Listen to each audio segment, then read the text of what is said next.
Good morning students. बेटे हम कर रहे हैं हमारा चैप्टर नंबर 1 सॉलिड स्टेट, और इस टर्म में we are studying about the defects. तो आज जो हम डिफेक्ट स्टडी करेंगे दैट इज़ इम्प्योरिटी डिफेक्ट। देखिए इम्प्योरिटी का मतलब क्या है।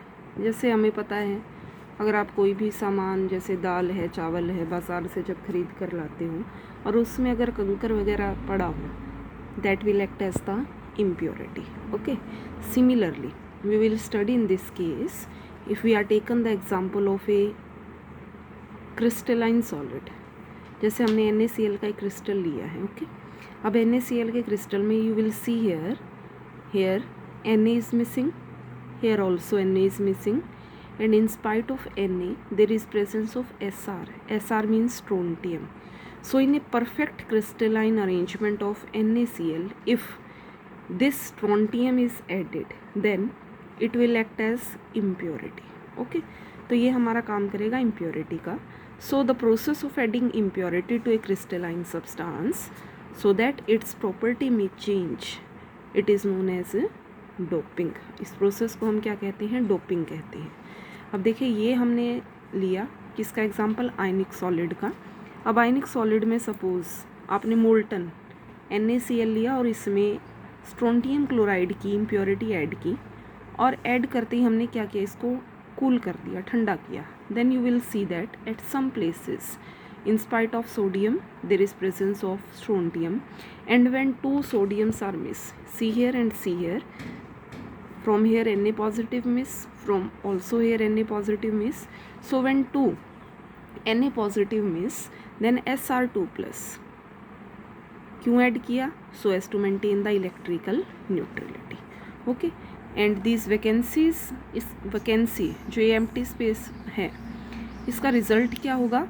Higher conductivity of solids, means ज़्यादा अमाउंट में जो कंडक्टेंस है यानी कि इलेक्ट्रिसिटी है वो इसमें से पास हो जाएगी. ओके, अब दूसरा केस हम करेंगे in case of covalent solid. अब कोवलेंट का हमें पता है, कोवलेंट का मतलब जहाँ टोटल कितने बॉन्ड्स की फॉर्मेशन होती है? 4 बॉन्ड्स की. Like this is a perfect arrangement of silicon. Okay, क्योंकि सिलिकॉन में हमें पता है आउटर मोस्ट में कितने इलेक्ट्रॉन्स होते हैं? 4 इलेक्ट्रॉन्स. तो मैंने एक स्ट्रक्चर ड्रॉ किया है सिलिकॉन का क्रिस्टल हमने ड्रॉ किया, जहाँ आप देख रहे हो हर एक सिलिकॉन की जो वैलेंसी है वो कंप्लीट है. ठीक है, अब मान लीजिए हम इसमें इम्प्योरिटी ऐड करते हैं किस चीज़ की? आर्सेनिक की.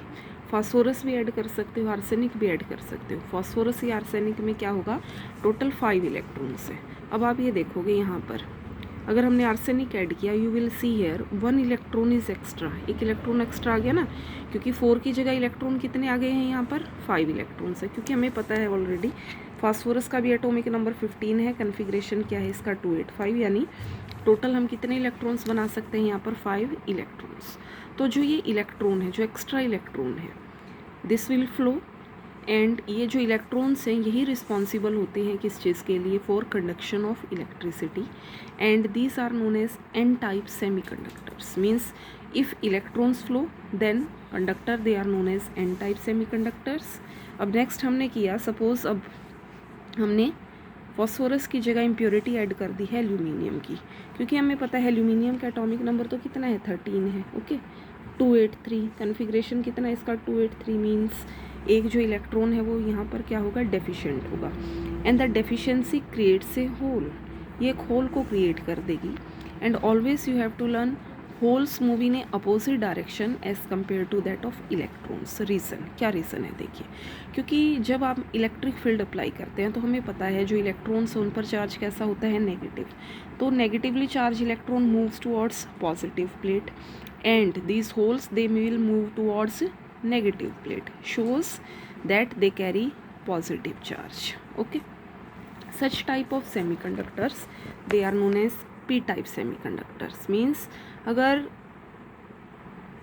we can say holes, if they are moved and responsible for conduction of electricity, then these are known as p type semiconductors. Okay, next हम करेंगे classification of solids on the basis of conductivity, और we can say electrical properties of solids. As we know, electrical conductivity, the order is 10 raised to power minus 20 ohm meter inverse to 10 की power 7 ohm inverse meter inverse. This is the unit of conductivity. So conductors are those where range is 10 raised to power 4 to 10 raised to power 7. Okay, conductors को हमने दो parts में classify किया है, metallic और electrolytic में. Metallic due to flow of electrons, ये दोनों ही वेज में मिलते हैं, solid as well as molten state. जबकि electrolytic conductors conductivity depends on flow of ions, और ये होते हैं एक्वस और मोल्टन स्टेट में. इंसुलेटर्स की कंडक्टिविटी रेंज है 10 raised to power minus 20 to 10 raised to power minus 10, very short. And semiconductors they range is 10 raised to power minus 6 to 10 raised to power 4 ohm inverse meter inverse. Next we study band theory. In case of band theory, you have to learn that there are just we take the example of lithium. Its atomic number, as you know, it is 3. Configuration we write here 1s2 2s1. So I am writing here, this is filled valence band. अब देखिए, in case of this I am making this. अब suppose हमने filled valence band बना दिया 1s, और ये है empty valence band. empty valence band, empty valence band का मतलब क्या है, 1s 2s. अब in case of 2s, as you know here there is 1 electron. अब यहाँ पर हम किस तरीके से शो करेंगे, अब 1s या 2s की जगह I am making year, suppose हम यहीं पर 2s लिख दें, 1s को नहीं ले रहे हैं, 1s को ना लें, 1s जस्ट इसके नीचे हो. Suppose this is 1s, this is 2s, and upper क्या हो सकता है, 2p भी प्रेजेंट हो सकता है, या तो हम इसको वैलेंस एम्प्टी कंडक्शन बैंड लिख सकते हैं, बिल्कुल ही एम्प्टी है, या कई जगह इसमें लिखा हुआ है एम्प्टी वैलेंस बैंड भी. तो ये क्यों करते हैं हम, देखिए, क्योंकि जो यहाँ पर इलेक्ट्रॉन्स हैं, इलेक्ट्रॉन्स दे विल मूव. ये इलेक्ट्रॉन्स क्या कर सकते हैं, मूव कर सकते हैं. कैसे मूव करेंगे अभी हम पढ़ेंगे.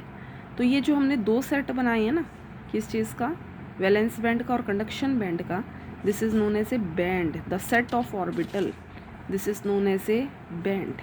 Like as you know, when atomic orbital combine, जब एटॉमिक ऑर्बिटल्स कंबाइन करते हैं तो वो क्या बनाते हैं, हमने पहले भी पढ़ा ना, atomic orbitals when combine they will form molecular orbitals. Okay, और देखिए यही मॉलिक्यूलर ऑर्बिटल का सेट है. मॉलिक्यूलर ऑर्बिटल्स को ही हमने क्लासीफाई किया है वैलेंस बैंड और कंडक्शन बैंड में. जैसे यहाँ देखिए आप, suppose in case of beryllium, यहाँ लिखा, जैसे ही आप इलेक्ट्रिक करंट अप्लाई करते हो तो इलेक्ट्रॉन मूव करते हैं कहाँ, वेकेंट लेवल पर, और इलेक्ट्रिसिटी को कंडक्ट करते हैं. ठीक, तो ये हमने पढ़ा वेकेंट, यहाँ वेकेंट है किस केस में, इन केस ऑफ लिथियम. अब कोई ज़रूरी नहीं है सिर्फ एस ही यहाँ पर पार्टिसिपेट करेगा, P, this is empty P orbitals, जो किस केस में प्रेजेंट होगा, बेरिलियम के केस में.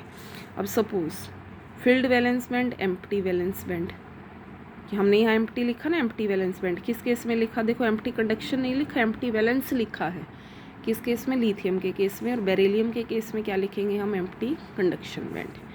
अगर कोई एनर्जी गैप नहीं है तो इजीली जो इलेक्ट्रॉन्स है, जैसे ही करंट पास किया ना तो इलेक्ट्रॉन्स मूव कर जाएंगे फील्ड से कहाँ पर, एम्प्टी पर, और इलेक्ट्रिसिटी को कंडक्ट करेंगे. सपोज़ यहाँ बहुत लार्ज एनर्जी गैप हो जाए तो इलेक्ट्रॉन्स ईजिली फ्लो नहीं कर पाएंगे, तो they are known as insulator. और अगर स्मॉल एनर्जी गैप हो then they are known as semi conductor.